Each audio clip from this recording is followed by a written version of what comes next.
Hello guys, இன்னைக்கு நம்ம சேனல்ல என்ன ரெசிபி பார்க்க போறோம்? ரம்ஜான் ஸ்பெஷல் ரெசிபி நோம்பு கஞ்சி தான் பார்க்க போறோம்.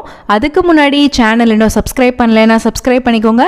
வாங்க வீடியோக்குள்ள போலாம். ஃபர்ஸ்ட் ஒரு பவுல்ல பச்சரிசி, பாசிப்பருப்பு, கொஞ்சமா வெந்தயம் ஆட் பண்ணி நல்லா ஊற வச்சு எடுத்துக்கலாம். அதுக்கப்புறம் ஒரு குக்கர்ல எண்ணெய், நெய் ஆட் பண்ணிக்கோங்க. அதுக்கப்புறம் பிரியாணிக்கு போடுற ஸ்பைசஸ் எல்லாம் ஆட் பண்ணிக்கோங்க. அதுக்கப்புறம் பெரிய வெங்காயம், சின்ன வெங்காயம், இஞ்சி பூண்டு விழுது இதெல்லாம் சேர்த்துட்டு நல்லா பச்சை வாசனை போற அளவுக்கு நல்லா வதக்கிக்கோங்க. அதுக்கப்புறம் பச்சை மிளகாய், புதினா, கொத்தமல்லி, தக்காளி, இதுக்கப்புறம் நீங்க மட்டன், சிக்கன் இல்லைன்னா வெஜிடபிள்ஸ் எதுனாலும் நீங்க ஆட் பண்ணிக்கலாம். இதெல்லாம் ஆட் பண்ணிட்டு உப்பு ஆட் பண்ணிக்கோங்க.